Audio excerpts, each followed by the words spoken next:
Hello, everyone.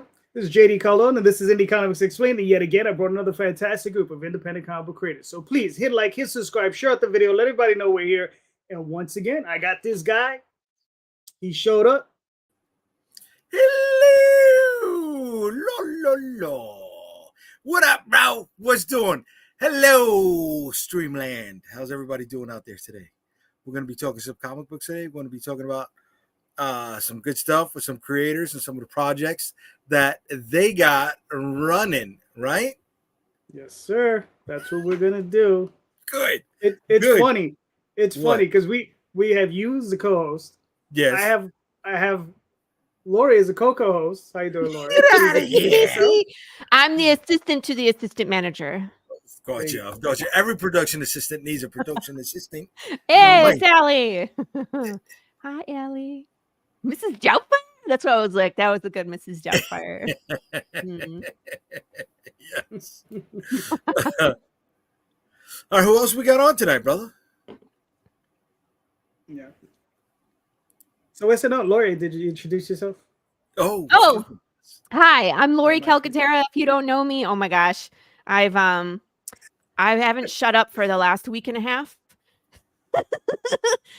Yeah, assistant to the assistant manager. Okay, Karen. Yeah, that's my other personality, right? That's Calcaterra. That's, you gotta say it with the Calcaterra accent. I fit in with these guys, but I don't. I definitely don't. Yeah, it's me. I'm Lori Calcaterra, writer, creator, Path of the Pale Rider, host of the Tuesday Morning Brew and Any One World, and smasher of ill-fated fruits and vegetables. Yes. There you go. That is very nice, very nice. Yes, and we would say Calcaterra. Calcaterra. Calcaterra. Is that Italian, Spanish? It's Italian. Oh yeah. It's Italian. Okay. All right. And that's your married name? That's my married name. Yeah. So I look Italian. I'm not even. Well, I'm Maltese, so that's close. Maltese. Okay. Yes. Okay. All right. So look. So we have our co-host, yes, our co-host, and our one guest. Our one guest, who's also a host of his own podcast. So I mean, we just got a bunch of podcast hosting and co-hosting and co-hosting. There we shows. go. That's how we do it, mate. Yeah. So Greg, please introduce yourself. I'm Greg Moquin of Sierra Nova Comics. I am the writer creator of a bunch of superhero comics and a sci-fi cat comic that a lot of people like called Mittens. I love mittens. Yeah. And ink. All right. So it's us. It's us. It's nice. It's us. Well, we have one more guest that might be showing up. I don't know. Okay. Yeah. So I'm sorry. It's a little awkward. I'm not used to it just being 4 people, but I like it. I could rock with this. You know what I mean? Very exclusive club tonight. Very exclusive. The bouncer is not letting just anybody in. Not anyone could get in here. You know what I mean? Yeah. That's it. All right. So yeah. Who pushed this? Yay. Sorry. Somebody pushed you over? Yeah, I was like, someone took pity on me and spent $5, $6. They're like, let me go add $6 on. Woo! Thank you, Greg. It's like, shut up, Lori. We don't want to hear you complain during this podcast. There you go. See, and you say people are nice. I say people are what? No, well, that's actually Jada says that, but okay. Oh, you son of a gun. All right.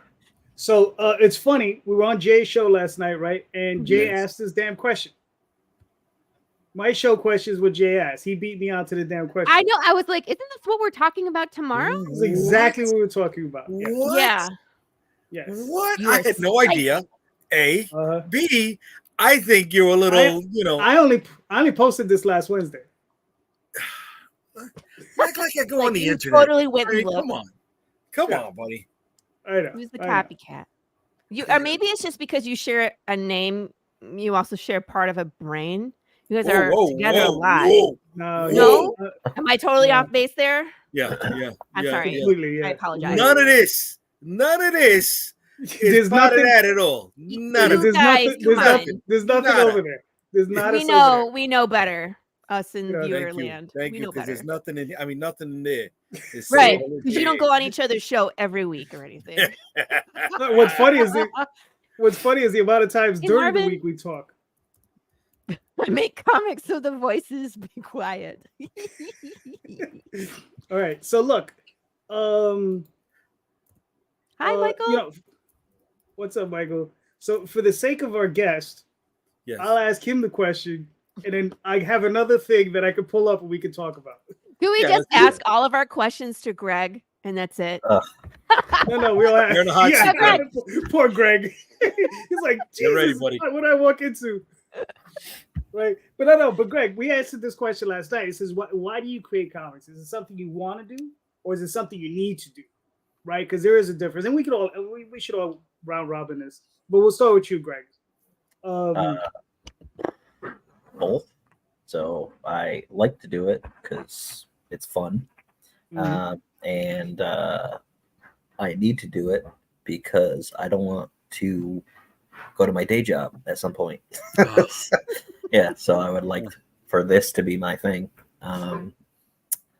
Yeah, we just did like a 1-day convention thing yesterday, which was really cool. And there was an actual like comic book artist that came up to our table. I'm like, I have nothing to tell you about art because I don't do that, but I'm a writer, so I can tell you like kind of how to get into comics because there's this girl that asked that I want to be an artist, and then there's like one other person that's like, is it like easy to just make comics? And I was like, well, it's not like super easy, but like you could do it, just start writing. And yeah, so I talked to a few people and like I gave them a little bit of advice, and I think they'll listen to it. So but yeah, so it's like both, like I need it and I just want to do it. So All right, fair enough. All right, Lori, you had a whole 24 hours to think about it. So there you go. You could change your answer from last night. Yes, Not like anybody was watching. I know people are going to say need a lot, but I'm going to say something controversial, and I'm going to say I want Ooh. to be here and I want to do this because I always told myself if it got too much or if I wasn't having fun, that I'm out. And so far I've been too stubborn to quit. It hasn't all been fun, but it's been overall a great ride, and I'm having a blast doing what I do. And I think that people can tell that, and that's why they're here. So it's a want for me, and the more I keep going, the more I want to be here. So need Okay. not so much, but want absolutely. I want to be here. Okay, I'm here by choice. Yeah, that's great. That's because you don't hang around Jay that much. That why? Yeah, that's probably why.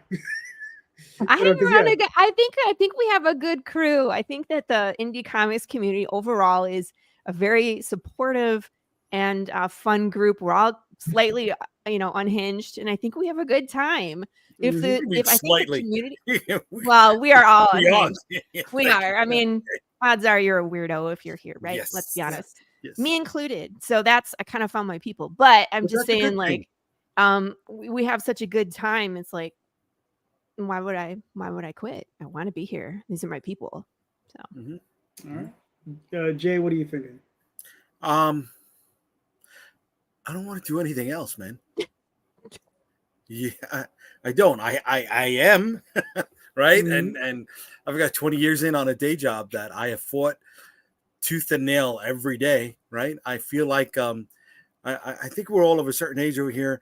Remember the old Dunkin' Donuts commercials where the guy would just get up every morning? It's time to make the donuts, right? That's how I feel every day with the day job. But on the way to work, I daydream. On the way back from work, I'm taking notes in my phone while I'm doing the day job. Yeah. Serious. I was like, I hit the steering wheel. Siri, take a note. And no, okay, vocal notes. I was like, you're doing what on your phone? Well, you know what's funny? New York City rush hour, afternoon traffic. Okay. It's an hour and a half to go 16 miles. So if I took a notepad with me, I could pretty much, scribble some stuff down. But I worked hard with that, and comic books is my release, right? Being able to tell stories, being able to get on here with podcasts, people, being able to do conventions, fulfilling. It sounds stupid, but fulfilling, Kickstarter rewards and put a little bit of extra in there. Makes me feel like a little bit of one of the elves in Santa's workshop. You know what I mean? Oh, Yeah. hopefully they like this little bonus. So I have fun doing it, and it is a release. It is a release. Hopefully I'm making some people happy, and hopefully I can have it built up to a point where once I'm retired, I can write what I want, work on what I want without having to worry on where the next check is coming from, so I have the freedom to tell the story that I want to tell without being bound by, I got to go to work tomorrow morning kind of rules. Mm-hmm. Okay. We'll see once he retires, and then we'll see what kind of excuses he comes up with after that point. Oh, it's your child Fire. today. I couldn't get out Yeah. there, Yeah. Yeah, I mean, for me, it's a need. Like, I need to do this. I mean, I have had periods of time where I have, for whatever reasons, had to, like, I didn't have the type of time I wanted to write, right? And I go through a bout of, like, it's literally like I'm sitting in a spot and I just start daydreaming on any given moment, and it's just like stories just start flooding my head, and I just start seeing stuff before my eyes. It's not there, right? Mm-hmm. And it's just like, and it just starts coming out, and I have to start putting it down on paper. Yeah. So if I sit down long enough and I don't do it, like literally 2 or 3 days, if I take a week, forget about it. I'll be on a napkin, just having it, like, do something. That's why for me it's an everyday thing for me, and it's something I enjoy. But I need to do it. Like I said, if I ever got stranded on an island with reams and reams of paper and a pen, you'll find a trunk filled with stories and my corpse. And that's what you'll find. Yeah. So that's what you'll get. But all right. But aside from that question, I wanted to get everybody's opinion on this.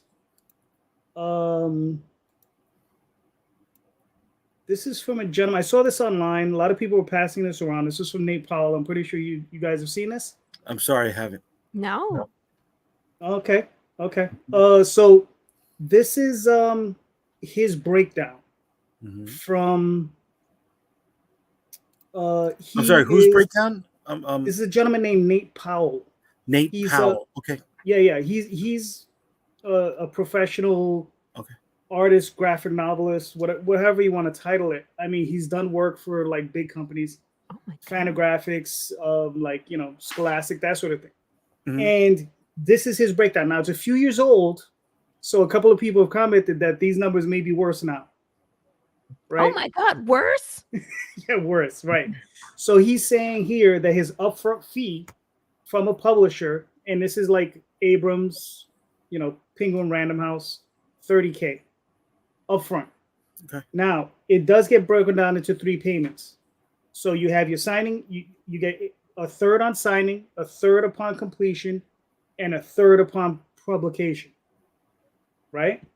And and then he has the agent fee, which is 15%, which I feel is a little high. It should only be about 5% or 10%. 15% is what it is. So it leaves him with 25.5K. And then, you can see taxes. Yeah. Right. And then he's doing a 200-page graphic novel. 6 months for him to pencils, 8 to 10 months for him to inks. He's not even including in the lettering of her writing. Mm-hmm. And then, 14 to 16 months to create $455.36 a month gross. Okay. Right. So he's making $455 a month. Is that gross or take home? That's the take home. That's the take home. Sorry. Yeah. So I'm assuming Nate has a $15,000 cottage in Bangor, Maine, and he can live off of that. I'm excited that he got a $30,000 advance to begin with, because nobody's floating me any advances to do what I'm doing right now. Yeah, but think about it though. Think about it. A 200-page graphic novel. What does that cost you? What does 200 pages cost you? Full color. Oh, dude, bank. Exactly. Right. Bank. Exactly. See, but recently Greg Weisman, the writer right now on the Spider-Man's book, right? The one that has Miles and Peter on it, that he was the one that came up with Gargoyles. He's the one that rebooted the Yeah. Gargoyles comic book series With Dynamite. for Dynamite, right? One of his emails was leaked or whatever the case was, and it was it came out that he's getting $3,000 per book to write it. Okay. Okay, all right. Is $3,000 enough to live in New York or LA? No, definitely not. It's a side That's per change. book. How often is he doing books? Is the question. He's doing quite a few, right? Because now he's got 2 coming out in a month. He's got that Spider-Man book and he's got the Dynamite Gargoyles book. So, plus whatever else he's doing in Hollywood production-wise. Is that pre-tax still? Because then you still have definitely. That's definitely pre-tax. Yeah. So $6,000 this month does not equal to $6,000 next month either. No, but then if you're doing your taxes right, you're writing off a hell of a lot of stuff. So not as much of that stuff that's going to taxes is going to go to taxes, right? You're gonna get a chunk of it back. But you got to understand that you got to have an accountant who knows that, right? This is the fun part of comic books, right? This is the stuff that you're not told about, the business side, right? And Greg, you brought this up earlier when they asked you, how do you make a comic book? Well, you write the comic book, you make that, right? They don't want to stick around long enough to know about the business side, right? Yeah. They're not gonna be there for the tax breakdowns and the attorney's fees and trademarks and licensing and copyright info and which printers to look for and how to work through sometimes a print broker and what to do when a freelancer ghosts you, and keep going and keep going and keep going and keep going. Right. Well, hold on. You're answering all the questions. Why don't you let Greg answer some of these questions? I'm sorry. Well, come on, bro. Chill out. Relax. I get excited with this part, though. I do. I apologize. I get that. I get that. So, Greg, what are your thoughts? When you see this breakdown, do you think this is accurate? Obviously, I don't think any of us think it's fair. But, what are your thoughts? Well, I'm like the writer creator of like all of the comics that we make. So I haven't had like a profit yet. So this looks nice, but it's obviously like worse now. So I do understand that. Plus like I don't have like an agent or anything like that. So I wouldn't have to factor that in.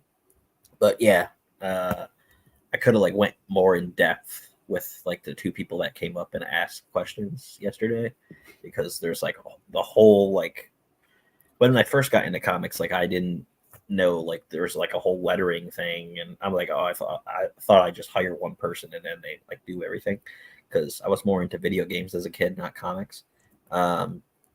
So me and my business partner Dylan like learned all of that, and we're like, oh, there's like a whole process of this. And Dylan didn't even know like how much a comic book costs to be made, depending on like how many pages and everything. And he's like, yeah, so it's like $2,000. I was like, no, it's not. It's way more than that. And he's like, oh. And I was like, yeah, this is all of my paychecks just coming out like doing this. So if I had an advance, that'd be great. Gotcha. Joe, please introduce How you doing? How you doing, brother? Hey, thanks for having me. My name is Joe Spicer. I run Starcross Comics. Yeah, we've been publishing for about 25 years in the Indy area. We got about 14 creators right now. They all work on their own projects, about 30 some titles over at starcrosscomics.com, and got a new campaign right now called Biblical Proportions #2. Cool. Cool. All right. So, Joe, I don't know if you see this thing we're talking about. I don't know how much. No, let's get into it. So it's gonna make you cry. So basically, this has been going around on Facebook today. I've been watching. Nice. So, and this document is, I believe, a couple years old. Might be even a little bit older. Might be like 3 years old. This is from a gentleman named Nate Powell. This is his rough breakdown of what he got in advance for $30,000 on a book. So then he breaks it down. It says 4.5K for an agent fee, which is roughly 50. Well, it's not roughly. It's 15%. leaves him 25.5K, and then you get a third on signing, a third on completion, a third on publication. Then he take out for taxes. It's a 200-page graphic novel he signed on for. He's saying 6 months for him to pencil it, 8 to 10 months for him to ink, letter, color, right? And then he says he's not even factoring how long it's going to take him to write it. So he's saying 14 to 16 months, and he's when you break it down, on 14 months, he's like $455 total a month. You know, that's what he's roughly earning. I think the math might be a little off. It doesn't look right. I think it might be a little bit more like, I don't know. But regardless, I mean, I think at most it'll be like $1,200 a month. Yeah. But I mean, you know, so regardless of that, I mean, in your experience, we all know how expensive this business is. It is. Does this fall into somewhere what you think this falls into? Like, what are your thoughts on it? It's a little on the high. So you got to know how to, like, you know, with any industry, you need to know like how to, it's not cut corners, because your quality still needs to be up to high standards, but you need to know, like, you know, like you've talked to, you know, 12 different printers, so you got the best deal. You got to know, like, okay, for my shipping, what can I do for this? What can I do with my artist? Am I going to draw it myself? Am I going to color it myself? Am I going to letter it myself? Can I get my friend to help me? Am I going to, you know, offer him some kind of co-partner or something? Can I outsource, you know, where the US dollar is worth more or triple? You got to know all these different ways, or you just dump all this money and get it done. But you know, you gotta be smart. You know, like if you ran a restaurant, you'd want to like know, okay, where am I buying my food? It's good, but is it like the most high priced ingredients and food that I can buy? You need to, like, that's where like the business mind comes from. And I'm not saying that that's me for sure, but yeah, it's a lot more work. I was just saying this on another stream, that it's like, you don't know how much it's gonna, you gotta, you know, implement marketing. You gotta implement, you know, these are things. You could hire a marketer, you could hire somebody to run your Facebook you know, your campaign, your Facebook, your social media, you know, sending out the newsletter. Are you doing it all yourself? So if you're doing it all yourself, do you have a job? Is that all you're doing? You know, you can't be on YouTube 24/7, because someone's got to be making the comic. When you're promoting, you're not making the comic, and when you're making the comic, you're not promoting or selling. So it's like everybody has heard that, you know, where whatever you're doing, you're not doing the 10 other things you need to do. It's almost like when they came up with indie comics, it's like you just decided you're going to be a car manufacturer out of your garage, and it's like you just realize, oh wow, it's really hard to manufacture automobiles. It's like, you know, the industry was always set up to be like the artist draws, the marketing department markets, you know, but we're trying to do it all ourselves. So it's going to cost a lot of money. We got to find skilled people if we can't do it ourselves. Like, I'm an artist, I'm a writer, I do graphic design, but you know, I'm making myself marketing, I'm making myself, you know, publisher, promoter, and all this. Yeah, I mean, it's going to cost money. It's going to cost more money if you hire like people who are like highly skilled and know what they're worth, and versus, you know, and even some people who are just starting off, you know, just now they're becoming an artist for hire, and someone told them, and they might have really jacked up prices, and it's going to cost you. So you really got to look around, what's your best deal for the budget you have. But yeah, these prices, I mean, they're in the ballpark. I've seen other charts. I actually have other charts.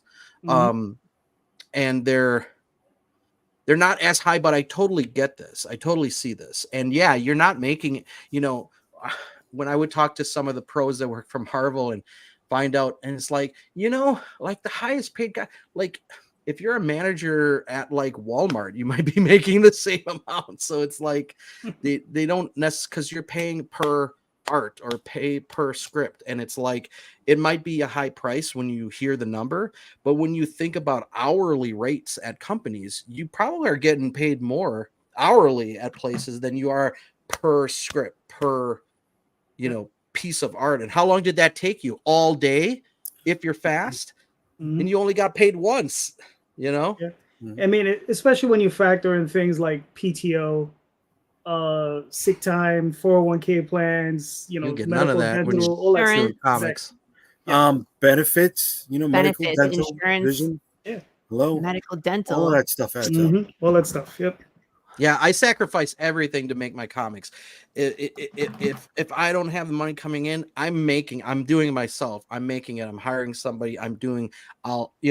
I'll sell my desk and get the comic made. I'll walk to the post office to send out the books. Like nothing's stopping me. I'll sell my car and ship the books out. The books are going out, aside from jeopardizing my family, I'm always making it happen. And that's the mentality of somebody's making a comic. How far are you willing to go to, make the book, fulfill the orders, ship them out, get everything looking great, and yeah, money, these prices, that could be one of them. But, a lot of people in Starcross are the artist, are the writer. So those are fees that they don't have to, pay someone to do. All right, cool. Laura, what are your thoughts? About this specifically? Or okay. I'm kind of along the same line as Greg, where as a writer, this is mostly geared towards artists because again, they're taking all this time and it's time is money, and that seems low. But again, it's like I'm as a writer, I still don't get paid any of this. And I'm the one paying all the people to do the things. So, and if it wasn't for Kickstarter campaigns, we wouldn't be here. So stuff like that. So I mean, it seems like if he's taking that long to do a 200-page graphic novel and that's how long it takes him, then yeah, man, how do you survive on $455 per month? Right. There just isn't a way. How do you, and especially it's like that's not going to cover rent, food. You got a family? Good luck. Yep. Not nuts. So it's really hard to do this. It's really hard. You got to be working like a regular job and do this at Yeah. night right before you Yep. go to sleep and be busting it out. I saw a funny meme that had like, I letter and I get this much, I draw and I get this much, I write, I get this much, and then it said like publisher, and then he said, at least you guys are getting paid. No, Right. it was the writer. It Did was you the see writer. that? Like, you all Was that got what it paid? was? It was like Yeah. penciler and inker was like $100 a page. Colorist was like $50 a page. Letterer was like, I only get paid $15. The writer's like, y'all get paid? Yeah. I think I posted that as well. I was like, man, I Yeah. get paid. Yeah. All Very right. nice. So Sorry. yeah, I got an interesting comment here. This is George Peter Gatsis. All this is overthinking, way overthinking. All of you are missing out on the simplicity of the whole process. 30K is 29.99K over the course of what you all can do. I don't exactly know what this guy means. Because can't I draw know comics. Well, yeah, that's Someone to quite draw possibly. comics. I don't know. Maybe that's Well, I'm what he always means. overthinking, so it's that's nothing new. I this- resemble that remark. There you go. All right. So yeah. So let's move on. Jay, what is your question? Yeah. So talking about overthinking, how are you all preparing for tomorrow? Right. I mean, if we get ungats from publishing our own books. What are we doing to put a little bit away for ourselves? Can you put away a little bit for yourselves? Are you preparing? I was planning on robbing you. Okay, that's not a bad idea. You mean Yeah. saving money from the project to put towards Right. me? 'Cause we brought it up as a joke, right? What's that mean? We don't put money away from me. All my money goes back into my project. Yep. Right. I agree. Right. But I mean, forget about even earning a living. Are you treating yourself a little bit? Are you rewarding yourself a little bit from completing a successful project if you're No. not Alright. preparing for tomorrow? All right. Let's get back. Let's get back to form. Greg, how do you feel about that? What are you doing to? How do you feel about that situation? I don't really save money for myself. It's more like, okay, so that's just going to go to the next project. So, Right. so yeah, that's literally what I do. is I take the money that I need to pay an artist or whatever out of my paycheck, and if I have a little left, I'm like, hey, I can get some groceries. So that's good. Pay a bill. Ouch. There you go. Yeah. Greg, you're married? No, just girlfriend. Oh, okay. 2 cats. 2 cats, but you got a girlfriend. That's good. The cats don't complain much. Yeah. Much. Yeah. Much. Yeah. All right. Cool. All right. Fair enough. I mean, Joe, how do you deal with it? I mean, what are your plans? Well, like a treat would be like hiring a really expensive cover artist, and that would really excite me. You know, if we had extra, then I'm like, oh, I'm gonna hire someone that I really wanted to work with, and then that would be a thrill. Otherwise, I take my grocery monies and spend them on printing more comics. So I do the opposite of Greg, but I mean, you know, it all goes back into the source money to keep making comics. And I never see, you know, if there was some astronomical, say, campaign or deal, then it would actually register, like, I don't know, some movie deal or something. Then it'd be like, what are you going to do with that? Oh, let me think, you know, do I buy a studio space and have everyone actually work in a physical place? You know, do, you know, something that you would never think of, but it would take something, a huge uptick to be thinking of, oh, wow, with how much you know, where certain things go viral or someone had some campaign that was just ridiculously funded, that would register. So, you know, I guess it could happen to anybody. All right. Cool. Lori, what are your thoughts? I usually take the funds that I have extra and I put it towards my next project. And it's funny because when you say, are you rewarding yourself? Usually I'm rewarding my readers because I'm spending that extra money doing cooler stuff and upgrading my merch, and I'm doing special things to help. Well, I think this is important too, because again, I've been in this business for 2 years. It'll be 2 years next month, right? So we're still pretty new. We're new kids on the block. So I have to establish, you know what I mean? And so they usually say in a business that you want to reinvest in the beginning back into that business to make it as profitable as possible in the beginning.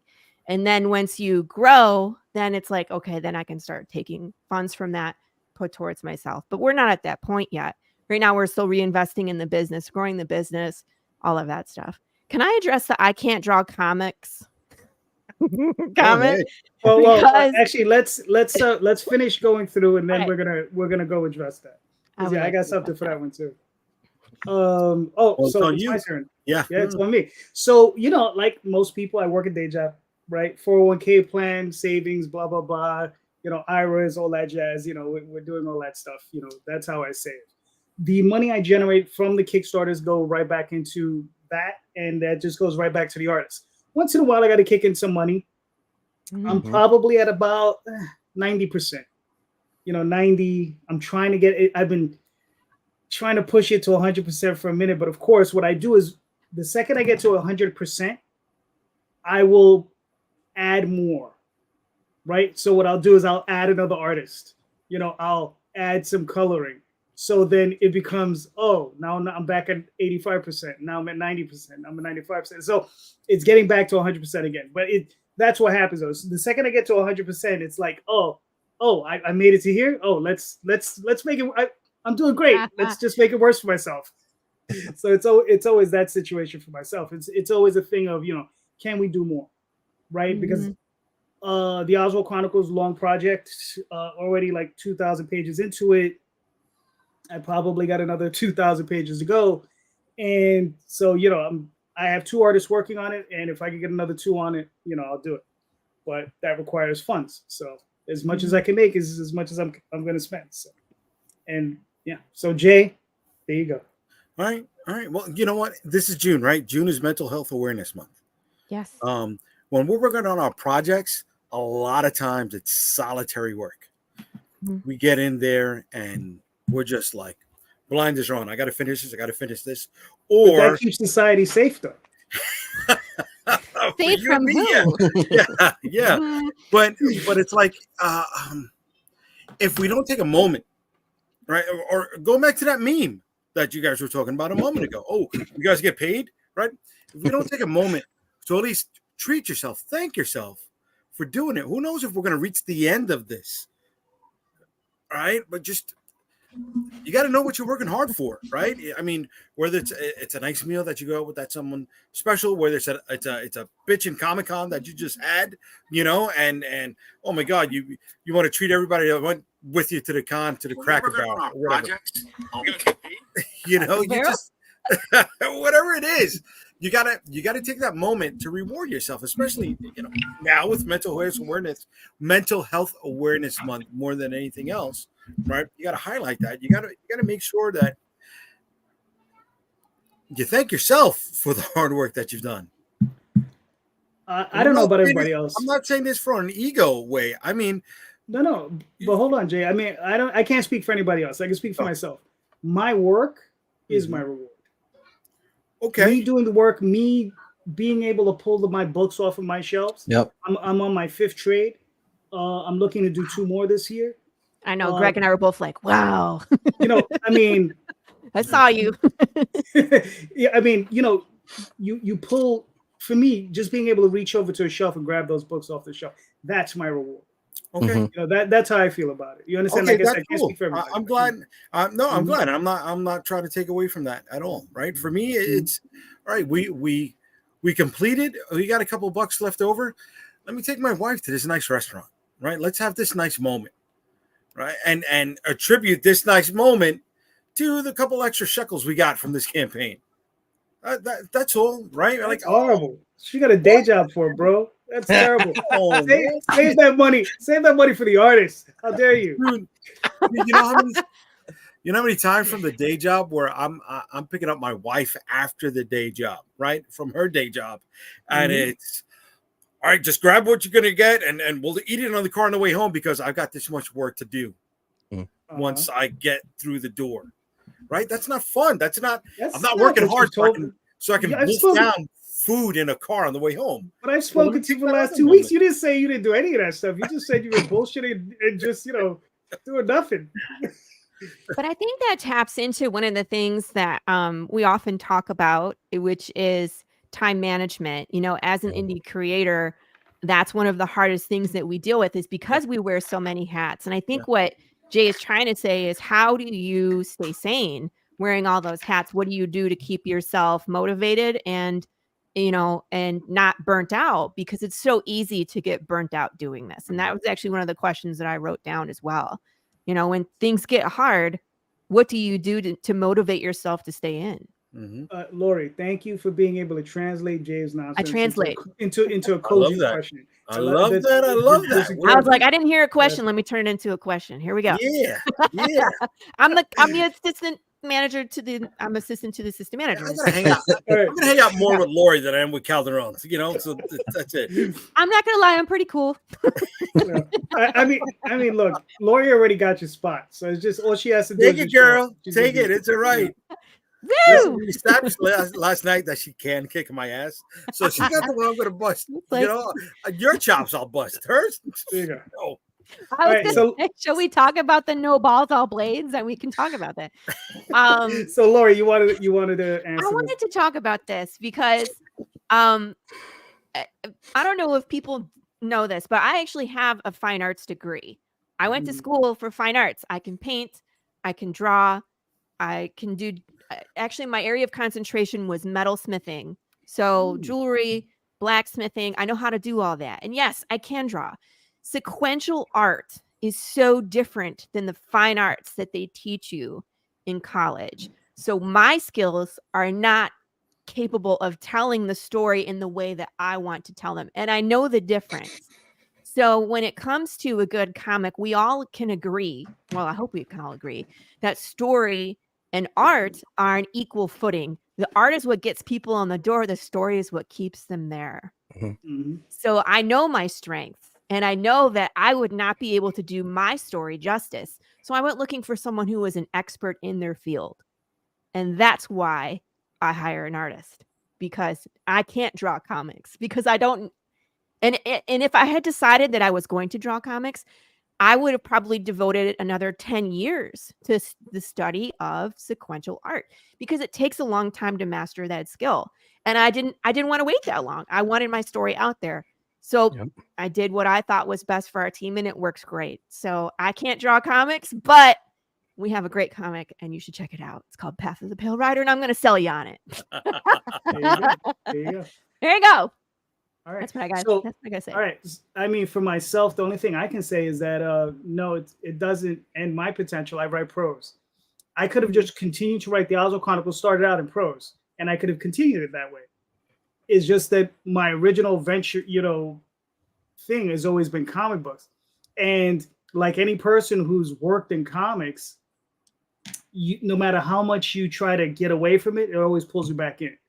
It's just something that you just want to see the stuff in that graphic. You just want to see the pictures. It's just one of those things. Is you want to see it come to life like that. And the thing is seeing just about any author I've ever spoken to that just works purely in prose, they love seeing their words come to life by an artist. They 100%. love it. 100%. You understand? I've never experienced a single one that says, no, I don't like it. You understand? I've never experienced it. From Harlan Ellison, not that I've ever spoken to the man, but I know he enjoyed that sort of thing. Stephen King's had Bernie Wrightson illustrate his stories, so on and so forth. Clive Barker's an artist. He illustrates his own stories. I mean, there's a litany of very famous authors who love seeing their work illustrated out because it's just something, it's just seeing it like that, seeing it realized in that way for us is just different. Like I said, I could just write it in prose if I wanted to.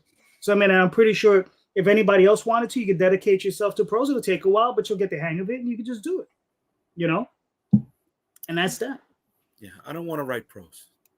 No, that's fine. It's not for everyone. It's not for everyone. Sally. That's all. Yeah, it's not for everyone.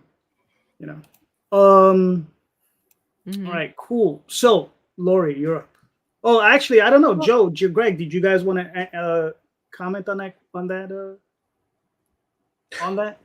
What was the last? What was the last Which one question? are we commenting on? The one that I Well, we asked were or that commenting one? on This. what he said. I can't draw Is- comics is the fatal blow into your own potential. Potential. Yeah. Can I read it in a dramatic fashion? Please. I can't draw comics is the fatal blow into your own potential. There you go.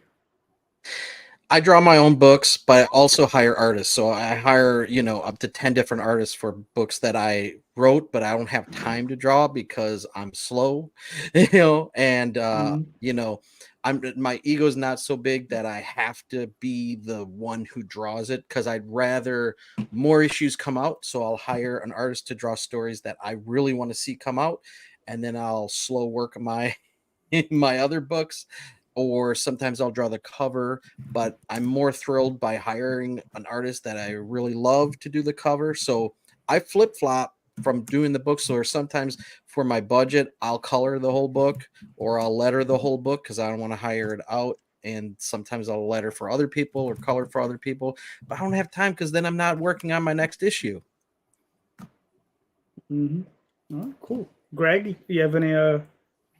My answer is literally the same as Lori's. So Gotcha. All right, cool. it's Is it cute? You yeah. Fair enough. Like, Fair enough. I like writing, and I've Mhm. liked writing since middle school. So I never was really an artist. So Mm-hmm.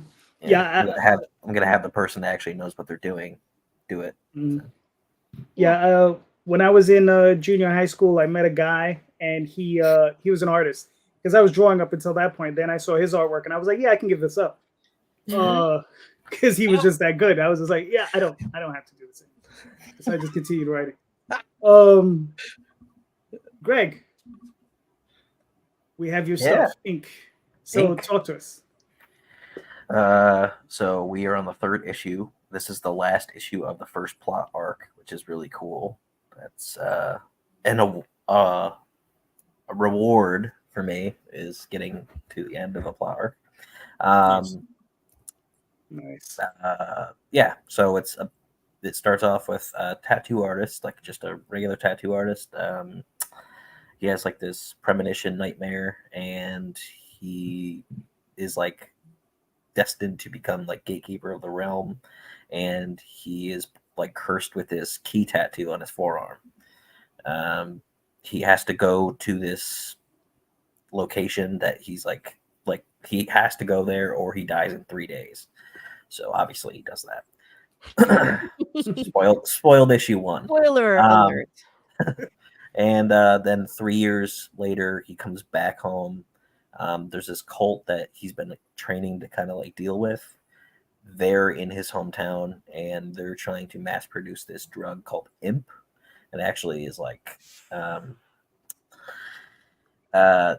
it can control people's minds like pretty crazy. But we get more into that later on in the series, and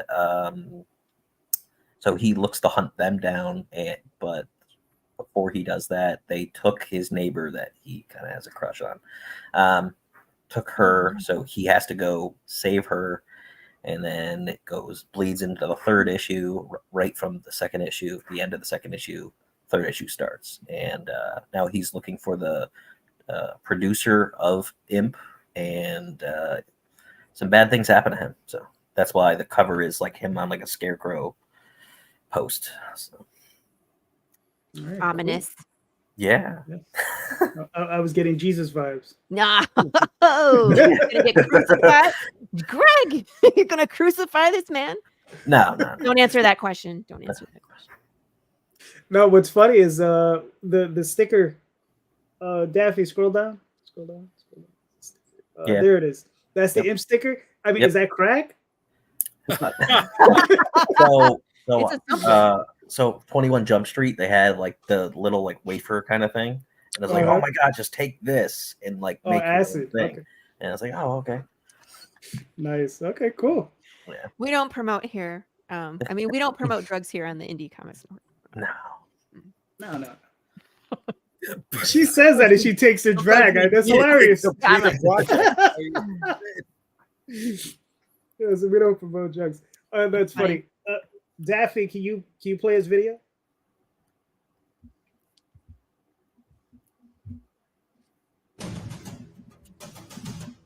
Oh yes, and everybody, thank Daphne. She's producing. Hi, Daphne. Thank you, Daphne.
Ooh, I got goosebumps. Cool.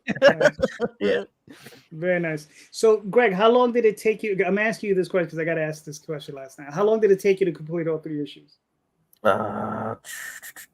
So the 3-year like time jump in from issue 1 to 2, it took 3 years to do that because Oh, wow. I was working on other comics, and then like Adam Fields, the artist, he was working on like his series Prowl and other people's stuff, and he's like, "Oh, I'm not ready yet," and I was like, and then like Travis Gibb is like, "So where's ink?" And I'm like, "Yo, like chill." He's like, "This isn't ink. This is mittens." And I was like, "Yeah." So that took 3 years, and then like we started issue 3 like right after issue 2 was done. I was like, "Let's go," because there's going to be a team up like limited series. So this is the last time you'll see ink for a while we're gonna do a trade, but after that, you won't see ink for like a good majority of time. Greg, no. Yeah, No. yeah, All right. Well, I mean, you're funded, right? I can't see those numbers. yeah, All yeah, right, good. And you got 18 days to go, so you're in a good spot. yeah. I mean, I like to hit some stretch goals there. But yes. So when's your first? Did you already hit your first stretch goal, or do you No. have a? So when's So your first one? it's at 2,500, and I made that jump because right before I launched the Kickstarter, it was at 1,500, which I normally do, but I made it down to 1,200 because our scales one kind of like struggled a bit. It was like a struggle bus. So I lowered it a little, and then I was like, oh, I'll just keep the stretch goals at the same amount because I didn't want like Josh that does the art for Mittens. He also helps me like build the Kickstarter pages because I'm not a graphic designer. And I was like, yeah, you don't have to change that stuff. So we'll just try to get there. But the first stretch goal is like music that is playing in the nightclub in issue 3. So yeah, and it's like indie music, like made by by my business partner also owns like a music company. So we're using like some EDM music or whatever, and we're gonna like give that away in a flash drive. Yeah, Nice. Like that. Oh, that's cool. Yeah. No, that's awesome. I mean, yeah, I don't know how you guys do it because I mean, between you and Tim, because Tim, he's like making songs and albums. Yeah. So Joe, what are we looking at? Hey, so this is Biblical Proportions number 2. It's a big indie crossover, about around 30 indie characters in this big kind of similar to like a Infinity War big battle book. There's this multi-dimensional threat in issue 1. The villain takes this it's a mace that's kind of like the cork of this world pool, and when he takes that out, it's this mace called Wormwood. It separates all the dimensions, and that brings a lot of the indie creators that I'm friends with from other companies' characters into the Starcross world to fight this interdimensional threat. Issue 1 kind of sets up what the heck's going on, and then issue 2, which is this one, brings everyone together. So heroes are fighting heroes because they don't know each other, and then they need to figure out what the heck's going on, what they can do to stop it. And then issue 3 and 4, there'll be 4 issues. Issue 3 will flip everything, so it'll be a big twist, and then issue 4 is just going to be an all-out crazy double-size issue battle. So yeah, a lot of creators that you guys probably know that are in this book, their characters. So everyone in Starcross, and then characters from other companies as well. Cool. Nice. I agree with Allie. This sounds fun. Yeah, it's really cool.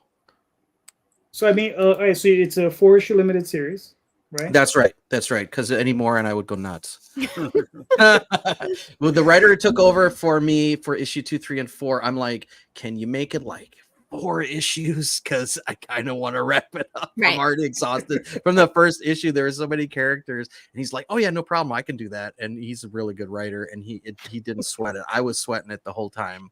I was feeling the pressure of all these characters, everybody else's storylines to kind of work into the situation, and it's just a lot of pressure. But when you get too frustrated, just kill everybody off. That's what I do. I can't do that. I would be the most hated person, and I drink the tears of my readers. I'm like, oh, you like that? Oh, you like them? Bye.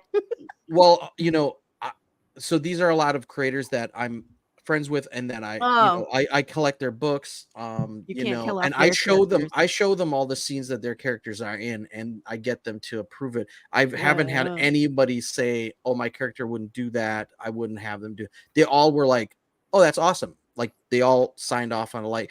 I don't change things per my writing or per my artist, but I want it to look just like they stepped right out of their book.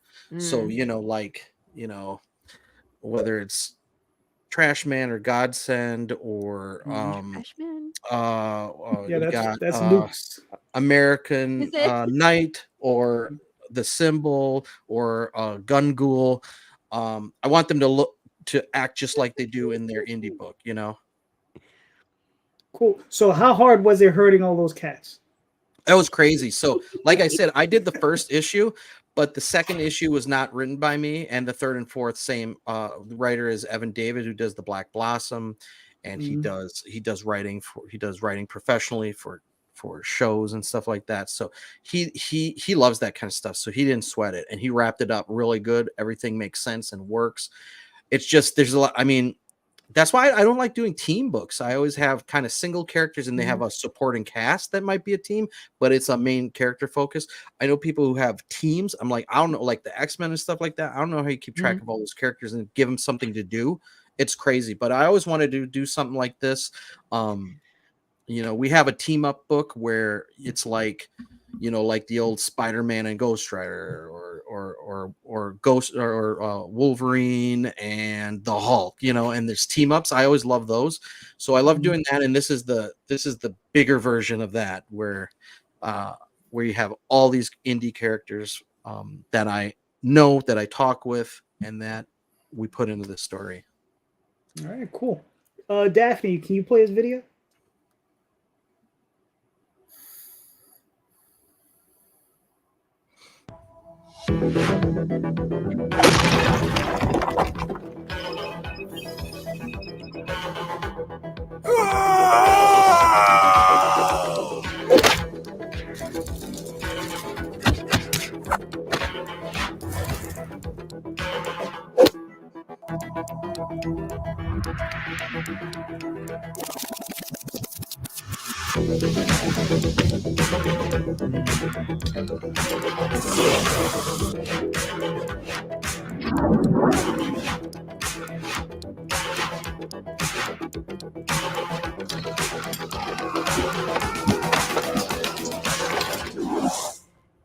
Nice. Cool. Nice animations, Joe.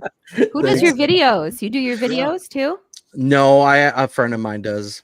Yeah, nice job. Yeah. It was a good job. I mean, you have. I didn't see how many more days you have left. You know, I don't know. I'm also doing a Kickstarter too. So that's the Indiegogo. I think I got like something like 15 days or something like that. Okay. But I just finished the Kickstarter. It's launching this week, any day when they approve, you know, they do that approval thing, which bugs me. And then I'll probably do a Fund My Comic too. Not that I'm double dipping, but there's some people who only do Kickstarters and there's people who only do Fund My Comic. And I want to make it available to those people who only do those platforms. So I want it everywhere so everyone has the opportunity to back it. And again, I don't need to hit certain targets because the book's done. Like I even have printed copies right here. So like the book's done. So even if I only make $5 on Fund My Comic, I'll still fulfill that one and it'll just add to the pot of sending out more books. Gotcha. Don't ever apologize for double and triple dipping. That's what we got to do as indie creators. We got to do it to make a buck. Yeah. I mean, I think back in the day, it was like Marvel DC. It was like, you know, Indiegogo or Kickstarter, and there were reasons and this and that. But now it's, you know, it's like, hey, you got to go everywhere. Yeah. The different communities, different groups. Yeah. Different communities, different groups. Yep. All right. So, all right. Daphne's pulling up the next one. There you go. Hooray! Ooh. Nice. Thank you, Greg. Greg took pity on me because right before the show, I was like, I'm $5 away from breaking a stretch goal, and he made it happen. So thank you, buddy. All right. So, Lori, one more time. One more time? You need me to walk you through here again? We just did this it's a different show. Yeah, different show. It's true. You know, go for it. Yeah. So, you know what? If Daphne plays my video, it actually explains most of the campaign. And my video, just as a warning, they're different than these other guys' videos. Just so you know, it's different. Good luck. None. There we go.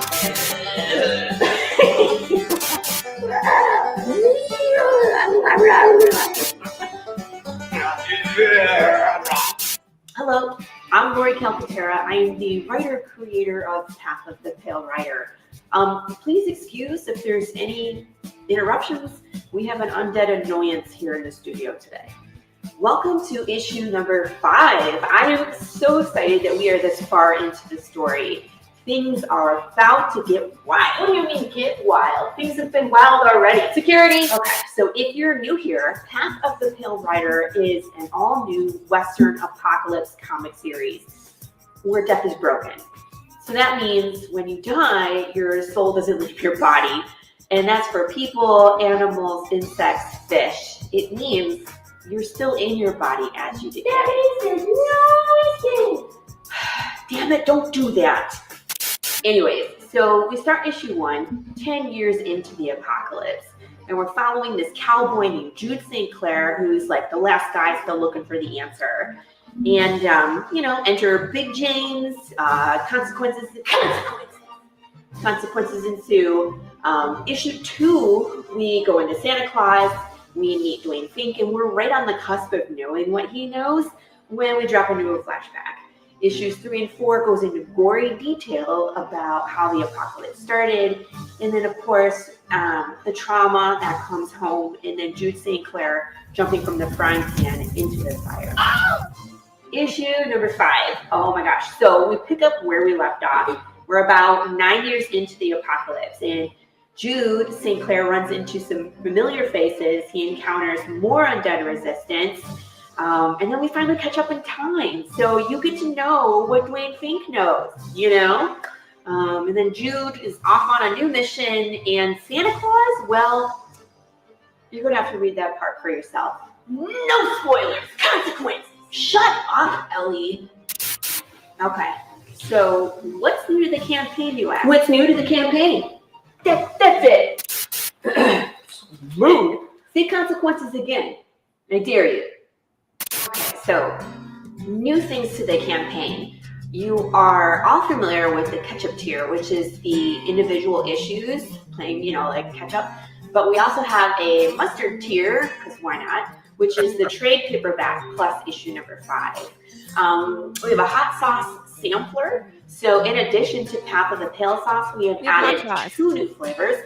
We have Nature Maker Mango Habanero and Heart-Stoppin' Jalapeno Serrano. You'll be able to back either an individual bottle or the sampler pack with all 3.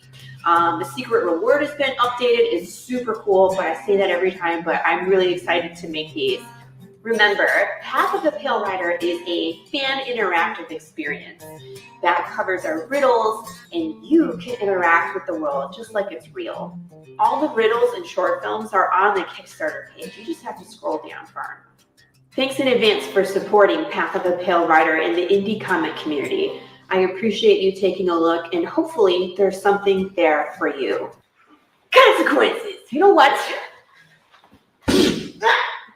You know that doesn't do anything, right? Yeah, well, it makes me feel better. You can shoot him all you want to. It doesn't do a damn thing. So I gotta ask, the you with the eye patch, Yeah. is that the reporter that got run over? Yes. Okay. Yeah, she's more decomposed. I keep bringing her back, and she'll have a hole through her somewhere next time I bring her back. Whoa.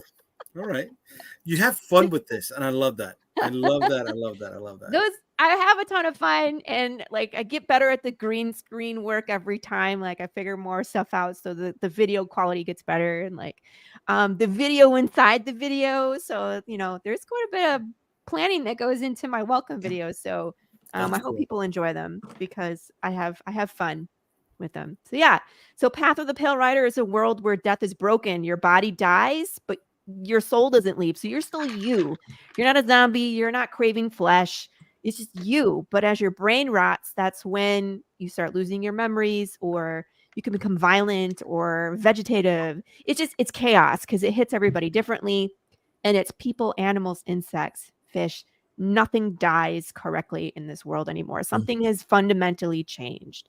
And so that's what the story is about. Things have devolved back to the Wild West. And we're following this dude who is so determined to figure out what went wrong, and can he put it back to the way things were? It's a wild ride. We have undead bears. We kill a lot of people. We plan on burning some shit down in this next issue. It's a lot of fun. This one, especially that's coming, is a roller coaster, and that says something if you've read the other ones. So, yeah, but if you like things like Fallout and spaghetti westerns, Walking Dead, Cocaine Bear, that's kind of like the realm we occupy. Kill, we kill a lot. Yeah, it sucks. You don't die. Never know. We could take you out a lot of different ways, and then you can just shamble on back. Oh. So, and I put GIFs. So if you want to look at some of the art from the previous issues, they're all there. And we were talking about this yesterday, but this is actually kind of scary for us because we switched interior artists for this issue. Our interior artist, Marco DeFio, that was the wonderful artist for issues 1 through 4, super talented, and he is a working artist. So that's his full-time job. And so he works on multiple projects, and he was basically at his capacity, right? And then this other one came, and it was like too good of an offer. And I was like, and even me, I was like, you cannot say no to this. You know what I mean? The potential is too great. And if you say no, you might regret it. So we had a long talk, and this is the decision we came to, is that we moved on to a different interior artist. So Gilbert Perez is our new interior artist for Pencils and Inks for issue 5. And he's super excited to be a part of it. And I'm excited to see what he's going to do, because this is kind of like what he was looking for. Because when we first started the conversation, he was like, I want more action. I want, a longer story. He's like, I want something that's going to challenge me. And I was like, be careful what you ask for. Right? Because look, we're going to burn it all down. So I'm like, good luck. We got some cool stuff. We got new t-shirts. Here's the hot sauce. Did I tell you guys yesterday, the first campaign we ran with hot sauce, I did 6 bottles. We brought it back for the trade paperback. I sent out 12 bottles. And currently I have 33 bottles of hot sauce that are spoken for. God damn, girl. And we're like, we still got 2 weeks left. So I'm going to be making so much hot sauce. Right. They're all homemade, right? Yeah, I make these myself. These are recipes that one was given to me, and the other 2 I found and then tweaked to make my own. But I make them, I bottle it, I create the labels and slap them on myself. It's all me. So secret rewards. If you're brave enough to dive into the mind of Lori Calcaterra, these are usually a little bit warped. So you can get the original art from the cover on this from issue 5. And if you are a collector, this is a bit of our history. When you switch an artist, that's a big deal. So this being Gilbert's first cover, and having the the original inks from the cover being available, if you're a collector, you should get it. And if you don't, that's fine, because I will. It's going to be hanging in my house if nobody gets it. So we have a Choose Your Own Adventure book as an add-on. This awesome. is Head West, I believe it is. And you put on the hat and boots, and you're in the apocalyptic West, and you get to run bounties. See how long you survive. I was telling Tom last night, you can die on page 4. Mm-hmm. Poker cards, we unlocked the first one at 50 backers. We switched suits. We were doing hearts, and now we switched over to spades for a bit. So at 100 backers, we'll flip this card over, and you'll see what I have in store for you. So yes, I bet you they do. Are all these cards predetermined, or like, okay, when I get to it, I'll figure out what I'm putting there? Well, like, I have an idea. I usually do a face card for the first flip, because obviously there's so many number cards. We have to do number cards. Right. But I feel like people would be upset if I flipped over, like 3 9s. Like, who cares, right? We want to see the face cards. So usually the first card I flip is a face card, and then the other 2 are number cards. If we get to a 4th card this campaign, I'll flip over the Ace of Spades. But that's 200 backers. So you guys got to help me get there.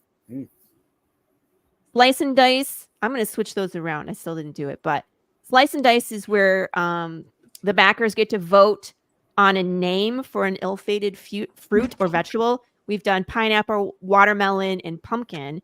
So they get to name it, and then they vote on a weapon of destruction, and then I smash this thing to smithereens or slice it to a million pieces on my show, the Tuesday Morning Brew, dressed as Pikachu because I can. So how much Gallagher did you watch as a child? A lot. And I actually modified that sledgehammer so it would have a bigger destruction radius, because this one is so heavy, it just goes directly into the pumpkin or fruit. Like it just, because it's a circle, right? And so we modified it with a piece of lumber so that way it goes this way. I am still trying to light something on fire successfully before we smash it. It's so windy.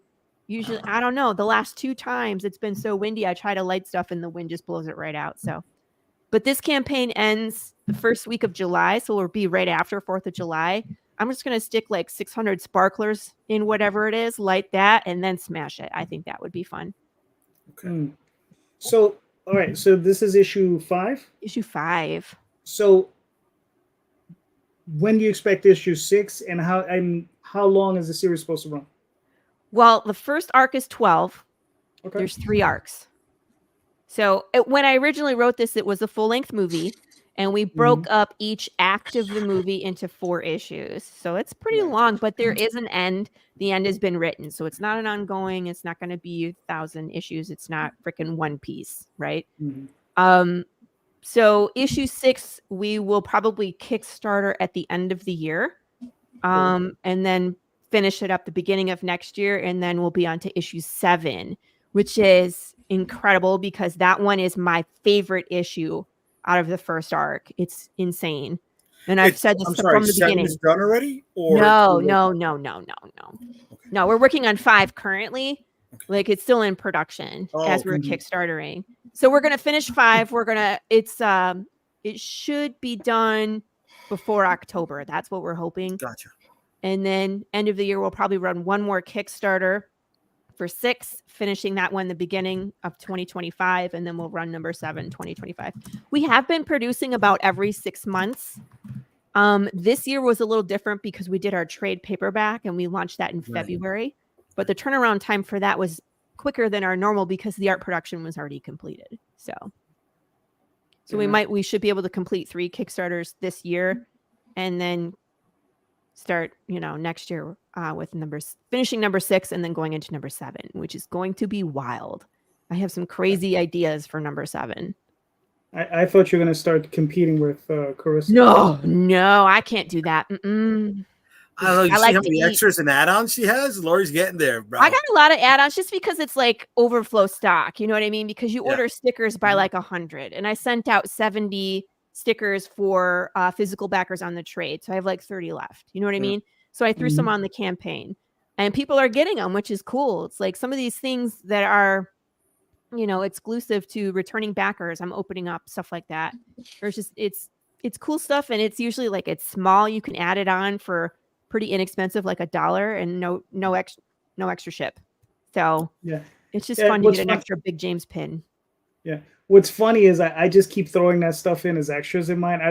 I should probably try to sell it. Well, I always have, I have the stretch goals, and that's the stuff I always do. And then I usually do a bonus. I do a bonus question on the surveys, and it's always something so random. People have no idea which way I'm coming from. Like one that I did was, it was a multiple choice, and it was Beats, Bears, or Battlestar Galactica. And when whatever they answered, I made them an origami piece. So I made it like 60 origami bears, and they went out as extras on top of the stretch goals, on top of the comics, and you know what I mean? So a lot of times I'll do the extra stretch goals as well for like people who purchase things off of my website. I mean, like I throw one in there. Let me call a TV timeout here for a second. What's up? Okay. You're a wife, you're a mother of 3. 2. 2. I'm sorry. I have 2 kids. Yes. Unless you count my dog. He's pretty needy. Where do you find the time to do all of these extra stuff while you're also making the comic and keeping the house from burning down? Yeah. And I bake and I make hot sauce. Yeah. Dude, I'm the primary. Yeah, that was all included. That was all included in the comic stuff. Yeah. I do all that stuff. Yeah. When do I sleep? That's a great question. Yeah, Jay, I don't know if you noticed, what she does is she works. She less complaining, more working. It's funny because you got to multitask. You got to. Yeah. And I think that's something that women excel at. Not to Yeah, say that yeah. you guys can't. I'm just saying that's kind of Yeah. where we live. Is we live in multitask. So I'm usually working on the comic, yelling at my kids to stop fighting, while I take my, open the door for my dog, and then answering emails on my phone. Like it's just where we live. It's very true. I always say to my wife, I can only do one thing at a time. Yeah, I have to focus or I won't get it done. yeah. I do multiple things at a time. I don't do them right, but I do. Uh-huh. I do them. Yeah, but I stay busy. I love, like I said, I choose to be here. I love what I do. Guys, I just got myself a t-shirt press. Nice. So I'm gonna be making my t-shirts for the first time. I usually outsource them, but I got the t-shirt press this time so I can make more merch because I started making those puzzles. I make the puzzles myself. What? I found it. Yeah, I found the place where I can get like gang sheets made. So I'm gonna have fun with. I love this stuff. I love being hands-on. I like handcrafting weird shit to send to people and they question my sanity, like the box of bones and ashes that I sent out. That was fun. I 3D print stuff and I paint it. Send it. It's just I have a good time. I have a good time. Yeah. Way to be. So. Way to Mhm. be. And then when I get bored, I stab people because that's what I do. There you go. That's how she treats herself. There we go. I treat myself by going to a martial arts convention and stick fighting for 6 hours straight. Oh my god. Yeah. Oh my god. I did that a couple weeks ago. Yeah, and I do make stuff to usually the local. This is fun too because we were talking about this yesterday. How I try to tap into that other market because I'll Yes. go set up a table with baked goods, but I still always have that comic book because I always have the hot sauce, and they're like, "Path of the Pale Sauce. What's with this bear?" And I'm like, "Oh, funny story," and I show them the comic book. So that's how I try to tap in because a lot of times the ladies that are at those marketplaces could give two shits about comic books, but they're like, my husband collects comic books. You should see the collection we have in our house. He took over an entire room. And I was like, well, what kind of stuff does he read? Does he like horror? Does he like Walking Dead? Does he like, Fallout? Oh, he loves all that stuff. I'm like, well, check this out. And she was like, I'm going to buy all 4. There you go. So it happens all because I made sourdough bread and went to a market. Yeah, you got to take advantage of that. And it's a great way to market yourself to other different demos. So, but when I'm not selling because the comic books are in stock, right? I order them in advance and then I have a bunch and then I'll make cookies. I make cookies. Lori's out getting that paper. Yeah, I do. I don't make it rain though, but yeah. I like making macaroons, all that fun. Ooh, Betsy. Oh, that's a little bit of my stuff. Betsy belongs in my world. She could dress up like that and wander the streets and she could probably make some extra dollars. Whoa. What's going on here? Something escalated pretty quick. I don't know what that was all about. But whatchamacallit? No, this is I'm going to be running a pin campaign in the next few days. I'm going to be launching it. So they're going to be 2-inch pins. Betsy's going to come in her mascot form and also in the glow in the dark. And then the New York versus the World pin did really well for us at New York Comic Con last year. So we're going to be bringing that back along with a glow in the dark version of that, and then our new logo as well. So we'll be launching that in a few days. It's going to be a quickie campaign, and we'll see if Betsy can carry a life on her own outside of the zombie book that we're doing. What's the goal you're looking for on a pin? I'm just curious how that would work. Like the financial goal, or like your Kickstarter goal. All right, so it's going to cost me around $770 to get the pins made. Yeah, I was going to say enamel pins are expensive, man. I looked at them. Right. So that plus 10% for taxes, and then another 9 or 10% for Kickstarter. And that's the goal right there. Yeah. Gotcha. So how many days are you going to run the? Yeah. I haven't decided on whether I'm going to go 2 or 3 weeks. This is the first time I'm doing a different category. Hi, Allie. Right. And I'm bringing in a different audience. I'm doing what Lori's doing, right, with the bread and different beers. Man. I'm trying to hit a different category here. Enamel pins so hot right now. 100%. At the cons, if you got enamel pins, you will sell out. So that's what I want to do, right? I want to start to do also pin conventions as well, to do what you're doing and have that cross-pollination, right? Get everything within that Venn diagram possible. So this is going to be an easier way to test the market on that for me, right? I'm not breaking the bank with this. We'll see where we go. We'll see where we go. When do you plan on launching this bad boy? I'm actually thinking I'm going to launch this on Saturday. A week? In Yep. a week? Yep. Okay. Yep. All right. And then how many days are you gonna run it for? I missed that. I'm thinking 3 weeks. I 3 weeks, want to 21 say days? 2, but I'm thinking 3. You know, this is the first time I'm in that category. I want to explore. I want to see what I can do, and you know, try to book different Oh, and podcasts. what's gonna be your goal? So what was it, 770 and 10%? So we're shooting for a grant, pretty much. Yeah. You know, because I'm also going to get small clamshell packaging to ship those bad boys out in. You're right; they're not going to go in envelopes. Yeah, I was gonna say packaging. Yeah, unless they're going to do Clamshell? Yeah. Why you don't like the clamshell ones? No, I was just thinking because I was looking at packaging and I might have some recommendations where you can get some. All right, boxes. let me know because I'm always looking on Uline, you know, but I don't need to buy bulk for this. Yeah, depends on it. Uline is good and bad because they're like, here's 1,000 boxes, and you're like, okay, am I gonna, dear Yes. husband or wife, please accept these 1,000 boxes. I'm going to stash in our Because bedroom. I've got from Uline, I've got the magazine mailers and I've got the clamshell mailers from those work for me. They do double duty for me, but for these, you know, little pin ones, I don't need anything that big. Yeah, I don't need that many in bulk, so I don't know. We'll see. You know, I got Citibank points.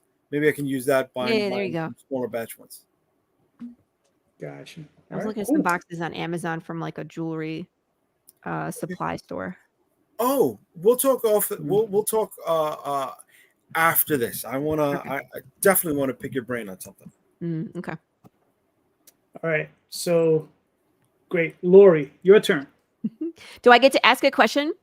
Yes. Great. I'm excited. All right. So when we all got into this, I feel like we came in with high hopes and then you figure out that it's a lot of work. Is there ever been a time where you wanted to quit and what brought you back? Fair enough. Joe, what are your thoughts? Well, off the top of my head, I remember when I started the company, it was a group of friends, and then, you know, people would drop out because they kind of had things that would go on, but it was never me. I was always the one who kept always going, and then it would go from, you know, 3 people in a company to 5 to 10 to 12 to 14. So through that, there was a period where 2 of my main guys, one had an injury which stopped him doing comics. He's doing it again now. And another person kind of just was in that funk. And when they dropped out, I was like, man, this kind of, because the reason I started the company was because I didn't want to do comics alone. And when they dropped, kind of dropped out, it kind of deflated me, and it wasn't as fun when you're just doing it by yourself. Well, at that time, that's when, you know, people were using, you know, social media more. So I was talking with other creators that I, you know, ended up making friends with, who eventually joined Starcross, which then reignited why I love, you know, working with other creators, because it's more fun, and that's why I do these big crossovers. And so that's kind of a story. It's not a story of myself, but a story of others. But yeah, I never really wanted to quit, other than because even if I did stop making comics, I would still have this extremely strong desire to keep putting my stories out. And I would be like, you know, on some deserted island drawing comics on like a tree or something with a stick, or, you know, on a cave wall or something, because I'd have these ideas and I want to draw them. I'd want to write them down. I'd probably tell people stories that I came up with if I couldn't make stories. So ultimately, comics is how I like to tell my stories and utilize my art as well. So it's a combination, and that's why I'm never going to get over it, because even as a little kid, when I first seen my first comics, I was enthralled by them, and I'm always rekindling that old feeling when I make comics, because when I get them from the printer and I'm holding them in my hand, Mm. that's that feeling that I keep bringing back to life.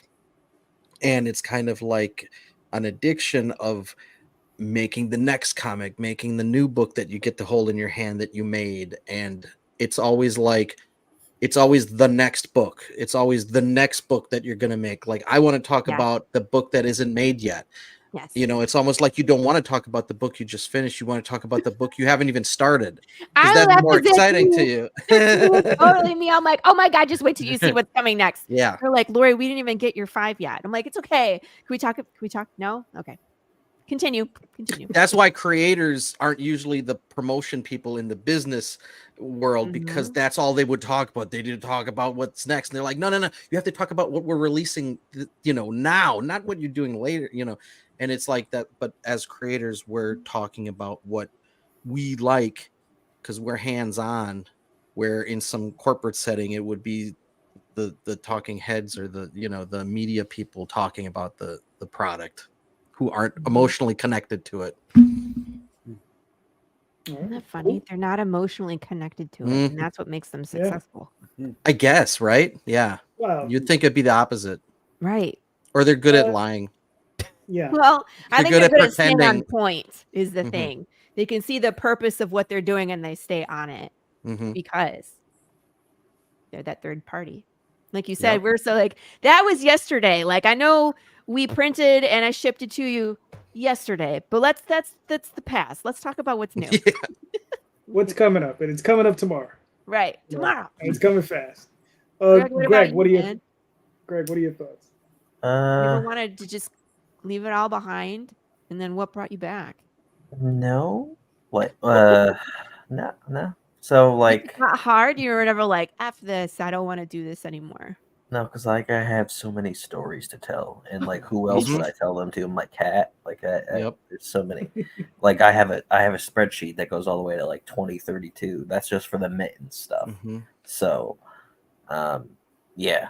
But the only thing that I wanted to like quit was like, so we had our website that was like a platform.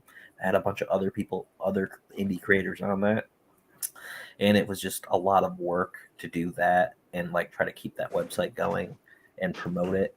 So I'm promoting other people while I'm also trying to work on my stuff. And I finally talked Dylan into kind of like splitting our website apart from that, and he did finally, after like 2 years, and be like, hey, can we like just and he's like, yeah. So he was actually happy about that, because that website was a mess. So he's like, okay, we're gonna go delete it. And I was like, okay, I'm not gonna tell you no. So he did, and we like just literally watched it like delete itself. And I was like, great, now let's just start from scratch. And our new website is like it's amazing, because it's just like he built the whole thing, and he knows more than he did like years ago when we built the original one. And it's just our stuff, so I don't have to promote like some dude in Ireland or Canada. And like, I'll actually promote my stuff. I know I will. They like are not the greatest at doing that. So. I'm dying. Nice. All right. What about JD and JD? You guys? Well, Mr. Rosario, you first, sir. Do you see the name of my imprint? Unstoppable Comics. I never want to quit. No. You had to have had one day we were like, is this worth it? Hello, last night when I saw that killer piano in the back of your living room, I'm like, how can I can't afford this? You've only doing this 2 years. That's Elton John's piano. That's not my piano. I don't play it. Yeah, I'm a creative person, guys. I always have doubt, and sometimes if you don't put that bad boy in check, you go down the hole of doubt, the black hole, and you're like, fuck this, right? Mm-hmm. But there's moments where sometimes that's out of your hands. Like I remember doing C2E2 one year, and the dude that I drove down there with boogied the first day of the con because he drove back to New York thinking his wife was cheating on him. And I was like, fuck this. God damn it. What the fuck am I doing out here? How the fuck am I going to get back? So, so the idea of that weekend was earn enough money and selling enough merch to get a plane ticket back and not have to pay for all of this merch that I had to go back. Try to do logistics with merch on the fly to go home. It's a fucking headache. Oh my God. There's stuff like that. But then there's, as somebody who's married and someone whose spouse is not in the comic book arena, right? I worry about how much of what I'm doing is taken away from what maybe she may want to do, or time that we can be building together, or am I not manipulating, but dominating so much of our free time because we're going to a convention, or maybe we're going to this event and that event, and it's just like, should I pull back? Should I stop? Should I not do this? But my wife is fully supportive. She loves going to cons, so I'm lucky in that fact. But still, there's those moments where I'm like, I don't want to overstep. I don't want to overstep because just like comics, right? And trying to build a business, a marriage is work too. Yes. Right. Time, a lot of time. Perfect. Gotta make sure you spend the time. You got to. So that happens, and then almost every other day I'm on the phone with Calderon. Fuck, I'm a fucking failure, scumbag, piece of shit. All that stuff. But that's so what you're saying is JD is the one that brings you back. No. I'm constantly. He's like, shut up and quit already. I'm constantly agreeing with him whenever he says that stuff. I'm like, yes, this is you're right. You're a scumbag. Why are you doing this? Jesus, you're such a masochist. He's like, how close are you to a bridge? What brings you back? Because I mean, obviously, this isn't for the week here. We're all here because we're committed to being here, correct, to succeed. So, what is it that makes you come back from that? It was the second. I'll answer this for him. It was the second choice for his business's name. He chose Unstoppable. It should have really been Hard-Headed Comics. No, actually, it was too stupid to quit. That was it. And then it went too stubborn to quit, and then it went Unstoppable. Yes. There you go. So, JD, what's your story? Oh, let's see. If I ever really wanted to quit, no. Really? I mean, seriously, yeah. No. I have doubts, obviously, but the doubts don't really come from me wanting to quit. The doubts are more of, am I producing the type of work that I want to produce? Am I good enough for myself? Right? Am I doing the quality of work that I think I'm doing? You understand? How delusional am I? Self-doubt. Right. It's imposter syndrome. Oh. No, not really, because I know I belong. But good. But I do have self-doubt in the sense that I'm constantly questioning the level of work I'm doing and what it does. I kind of built that into myself because I'm constantly trying to push myself. Right? I've said it before. I'll say it again. I'm trying to be a better writer today than I was yesterday, and tomorrow I'll try to be a better writer than I am today. So I'm constantly trying to improve on what I'm doing. So, I'm constantly trying to punch up, right? And I'm not talking about am I going to make X amount of money on my campaigns? I'm talking about the quality of the book. You understand? The quality of my work on the books.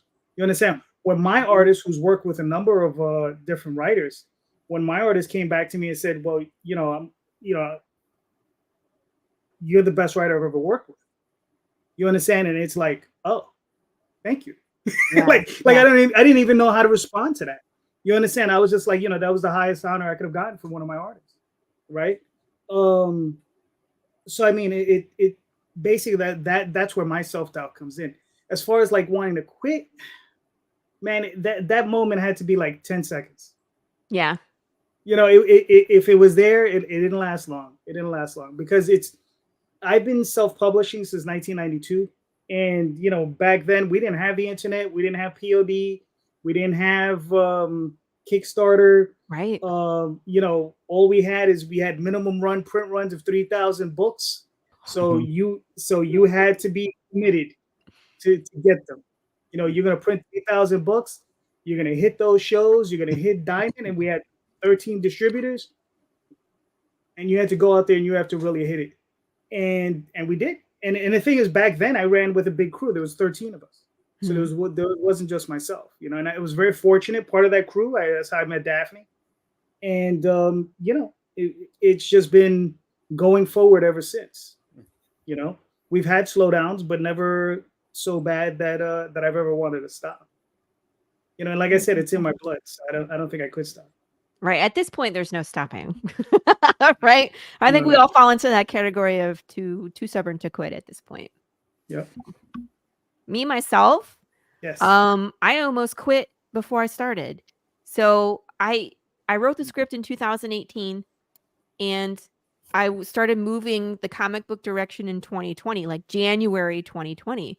Well, we all know shit hit the fan in March, right? Mhm. And I lost my primary artist, and then I had brought on someone to assist, and he took over, and his style is way different, so he started from scratch, and then I lost him too. So I was paying two separate artists, and I was in the hole about $800, and I Mhm. was just like, F this, you know what I mean? Like, I spent all this time and all this money on this pipe dream that may never happen.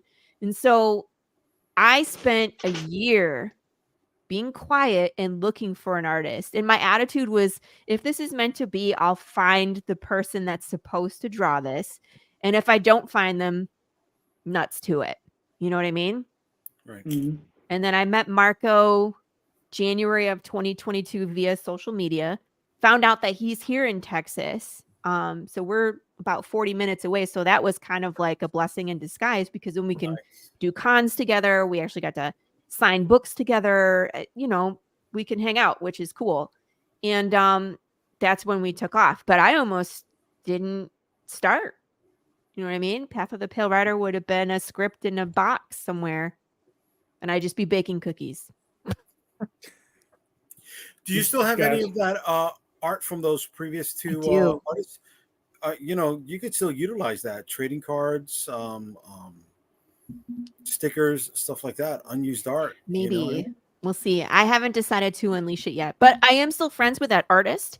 Again, COVID hit everybody really hard, Yeah. and like he had to Mhm. move, and everybody got sick, and his wife just had a baby, and he was on paternity leave, and then they canceled his paternity leave. Like everything hit the fan all at once. It just wasn't meant to be at that time, right? But he's the one that actually illustrated the interior pages of the Choose Your Own Adventure book, and he did Oh, the back of the playing cards. So we're still in Wow. touch, and he's still around. I just, reach out when there's something that he can do. You know what I mean? That's extra. So we still have the art. I have the art from Yeah. both him and the other guy that had started over and got maybe 4 pages in, and then that died too. So I have it all okay. hidden away, secret. All Maybe right. to be unleashed in the future. Cool. Maybe not. So before I ask my next question, I will ask you guys. Does anybody have anything they want to ask before we continue? No, Greg, go ahead, dude. Joe, Jay. I don't know if Joe fell asleep or if he's trying to think of something. I'm thinking. That's Thinking. my thinking out. You look like my grandfather in the living room. Yeah, yeah. He pass out, dude. It's like, Yeah. Like, I'm like, oh. what? No, I right. got nothing, kid. If you got You know, something, go for it, it's baby. just thinking, I'm thinking like, I was telling someone the other day that just to get you guys' thoughts on this, like, so comic book. So I know there's the movies, which that's how everybody knows Spider-Man and Batman, but then there's the people who buy comics, the actual physical comics. So that's a smaller group of people. Yes. Then you say, no, not Marvel, DC, Batman, Superman, indie books. Okay, that's even smaller. Mhm. Okay, so then you go, well, like my comic's a horror comic. Well, it's mostly superhero. So it's like, okay, that's even smaller. Now they exist, but then you have to find them and they have to see your project. So I always thought that was such a challenge, to find the indie comic people who are super into your specific indie comic, either style or subject matter, and then find them. They're there, but now you have to somehow find them, and they have to stumble on your project, you know. And I always said that's the challenge. So it's like, how do you guys find your audience is the basic question. All right, that's fair. Greg, why don't you start? I go around the streets wearing a trench coat, and then I just open it, and there's a bunch of comics. Well, we just started doing conventions last year, and those have been pretty good. And they're like small conventions. It's not like New York Comic Con or anything. But there was a girl that came up to our table yesterday when we did a convention block party thing. And she actually she came up to our table because Dylan asked for like our picture to get taken. We didn't know like who she was or anything. And then she's like, "Oh yeah, I was a cosplayer, and then I also like make like dresses and shit for people. Like she's like does fashion." It's like, "Oh, that's crazy." She said like 6 months ago she was just doing cosplay and like making Harley Quinn outfits and all this stuff, and then she's did like New York fashion show or something. And I was like, "What?" And she's like, "Yeah, so like in 6 months I got like $1 million." Just like, the fuck? What? And I was like, "Oh, all right." And then she's like, "I'm definitely gonna buy your guys' comics because what you're doing is awesome." And I was like, "Oh, okay." So that's cool. And we have different variants for issue 2 of Ink because it's different masks of the faceless. And she's like, "I'm getting every single one of these, and I'm gonna back your Kickstarter." And I was like, "Okay." So yeah, you don't know who is the indie comic fan, so it's kind of crazy because like when Dylan tries to do like Facebook marketing or like an ad or whatever, he's like, it could be a janitor or it could be a lawyer. So it's like, who is it? So yeah, you just throw it out there and see if someone wants to buy it. Where are you based out of, Greg? Upstate New York. Okay. France. He comes from France. France. Antarctica. Antarctica, France. Gotcha. Well, are you by the Finger Lakes? No, I like Schenectady. All right. If you know where that is. Yeah. No. It's a pretty shitty city. I've heard of it. I don't. Yeah. Is that between? Is it close to Albany?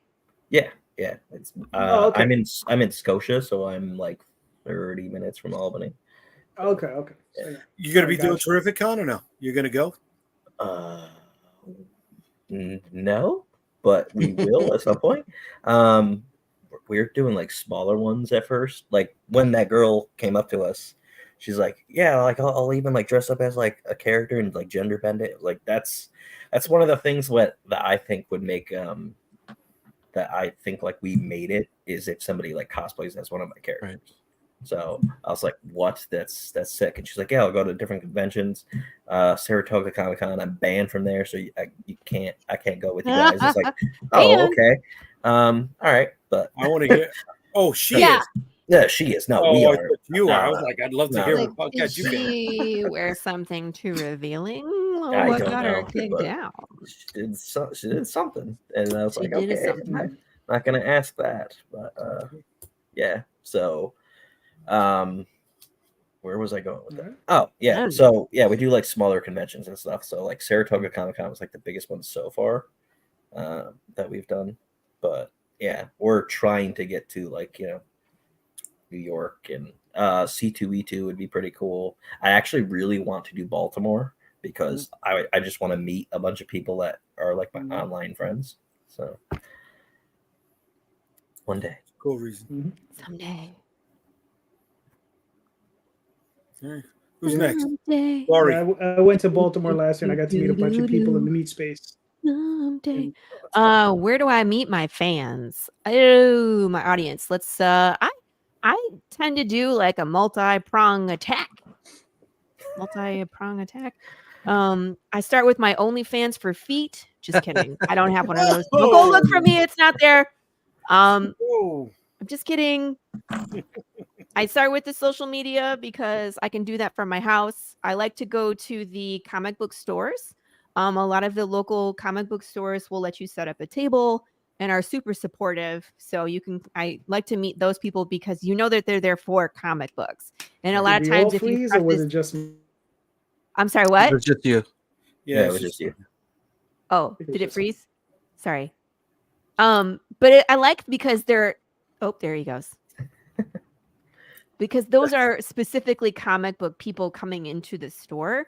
And then I usually preface it with, "Hi, I'm Lori Calcaterra. I'm a local author." And usually if you tell them that, they're more likely to support. And it just gets them in the door. Once you get them to read your story and see your awesome product, they're in, right? Yeah. So there's that. Welcome back, JD. He's not here. He's there. He's still He's not still here? frozen. No. No. The So I'll do irony that. is, I'll do Comic-Cons. Of course, Comic-Cons. And see what I like doing about Yeah. this multi-prong approach is one, I don't get burnt out on any one thing. Did we because all it's freeze? easy to get burnt out doing social media. It's easy to get burnt out doing a lot of cons. You know what I mean?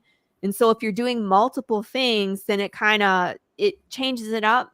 And the people that are on social media are not necessarily the people in the comic book stores and at the cons. So you're meeting different people.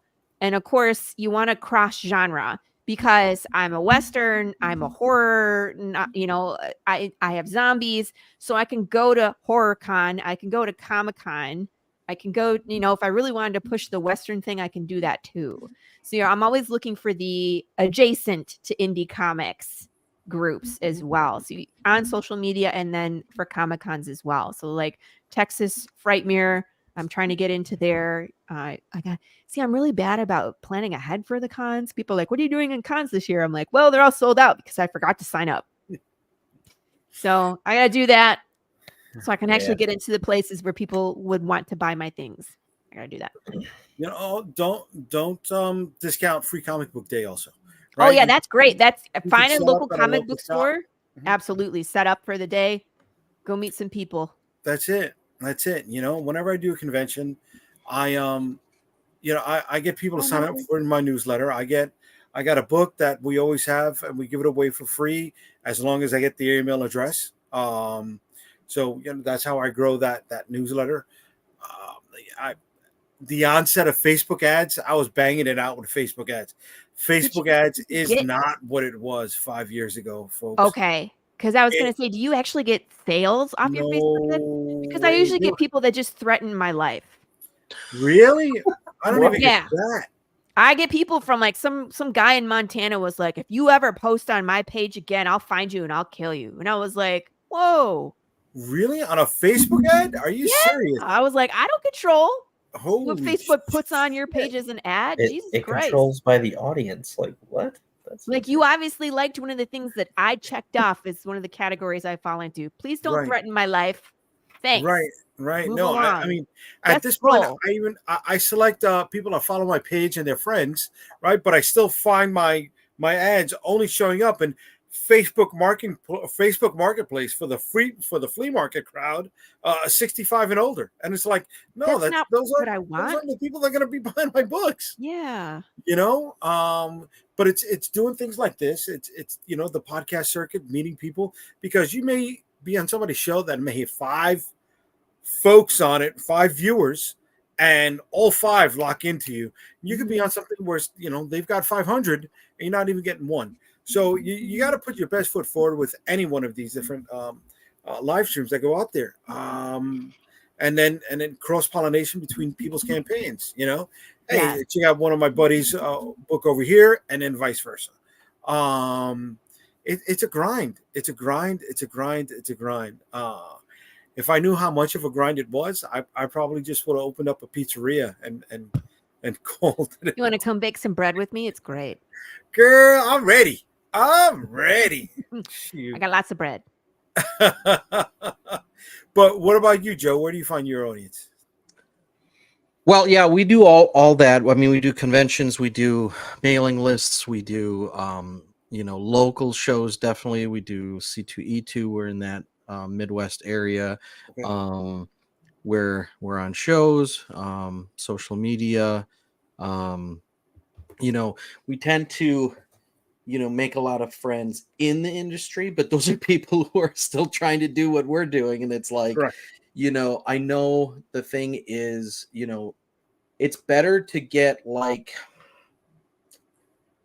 say 10 people signed up for your mailing list than 10 books sold, because those people who bought your book, you may never see them again and they might never see you again. But if you get their contact info, now they're seeing every book you're putting out. They're going to your website. You can update them. You're giving them, telling them what you're up to.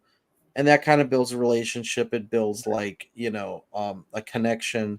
So, that's one thing to keep in mind. It shows. And like Greg said, or no, I think it was Laurie said, you got to tell them that you're the creator. Because sometimes, you'll be at a convention and they'll see all these books and they just go, I don't know, he's just selling comics. No. He or she's the creator of those books. It's not just selling comics, but you got to understand a lot of we'll call them normies who just, buy mainstream books. They might not get that you're the artist, the writer, the creator, the publisher. So it helps to say, when you say, hey, how you doing? You say, hey, I'm the creator of these books, or I'm the artist of these books. If you want to check them out. And they're like, oh, you drew these? And you're like, yeah, because a lot of people, there's a disconnect. They're like, how does it look professional? And you did. I'm like, well, there's always someone who makes things, but if you don't tell them that, so I found not doing that makes them walk by. But those exact same people, if you say you made that, then they go, oh, wow, that's cool. And then they connect. They're like, so if I buy it, I'm buying it from the creator. Maybe they could sign it. I could ask them how they made it. Oh, this is a whole other experience than I'm just buying a comic off the rack and I take it home and I read it. That's it. I can actually be talking to a comic creator. So then they go, well, I'm buying it now because I didn't think I was going to do that today. There's a whole mindset. Sometimes they just want to buy to support, and then they end up really liking it. You know what I mean? Where they're like, man, I'll just, there's a starving artist on the corner, throw him a couple bucks. And they're like, this is really good. Because, of course, as a local artist or author, they're not expecting much from you. Right. You're really not, but when they get into and they're like, Mittens, this is awesome. You know what I mean? And then they're like, when's Greg going to be back at the LCS? And they hunt you down. And then you're like, I have Mittens, 4 and 5. And they're like, take my money. Shut up and take my money. I want Mittens. Here you go. So sometimes you just surprise them by accident. Yeah. Yeah. It actually happened. I'm sorry. Yeah. No, that's right. Go ahead, Greg. Yeah, that actually happened like yesterday and the other convention that we've been to so far. Once Dylan's mentioned, or if I mention it, that I'm the writer, they're like, oh, okay. And they like get more in tune to like what we're talking about. So that's 100%. Yeah. You ever have someone put it back, put your book back after you give them a pitch? No, sometimes the easiest pitch for us, and except it didn't work yesterday because like there was music playing super loud because there's like bands that were just playing on a stage nearby. But all we have to do to sell Mittens is, do you like cats? Yeah. And that like hooks them in. Mittens And then good. Just be like, you like I cats? said that to somebody, and they're like, no, I hate cats. I like dogs. And I was like, there's dogs in it? And they're like, no. I was like, all right. Whatever. But yeah, usually that hooks them. And then we kind of like hook them into the other stuff that we have. But we finally have our horror anthology Chronicles of Horror printed. Like we didn't have any copies of those at the Saratoga one. And that sold better than everything else. And I was like, oh, I guess people really like horror. So People are freaks when it comes to horror comics. I tell you what. End of story. This is true. I think I told you this story, Greg, where I had someone that was like, oh, I like Westerns. And when I pitched them my book, they were like, I like Westerns, but I like the Bible better. And like put my book back like it was unclean. And I was just like, I don't know how to react to that. And I was like, should I make that a blurb in my book? Yeah, the reason why I made one of the reasons I made mittens was we didn't have like a kid friendly book. Like all Yeah. the superhero stuff we have, there's like some swearing in it and stuff. So it's rated M. We do like the video game like Yeah. ESRB.